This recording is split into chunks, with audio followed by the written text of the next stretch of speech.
TDP నేత సోమిరెడ్డి చంద్రమోహన్ రెడ్డి అవినీతి అక్రమాలను ప్రశ్నిస్తుంటే సమాధానం చెప్పుకోలేక తనపై తప్పుడు కేసులు పెడుతున్నారని వైఎస్ఆర్సీపీ నెల్లూరు జిల్లా అధ్యక్షుడు కాకాని గోవర్ధన్ రెడ్డి అన్నారు. తనపై చేస్తున్న ఆరోపణలపై బహిరంగ విచారణకు సిద్ధంగా ఉన్నానన్నారు.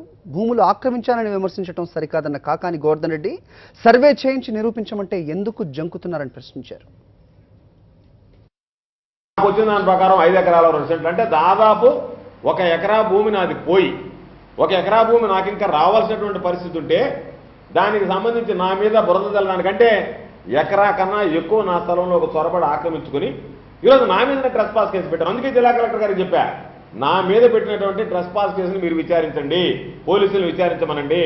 ఎక్కడైనా సరే హద్దులు దాటి వచ్చినట్టుగా కానీ లేదా నాకు ఉండవలసినటువంటి 6 ఎకరాలకు మించి కానీ నేనున్నానా అంటే వాళ్ళని పిలిచి మీరు గోవర్ధన్ రెడ్డి గారి మీద కేసు పెడితే మీ ప్లాట్లు మీకు వెనక్కి ఇప్పిస్తారు.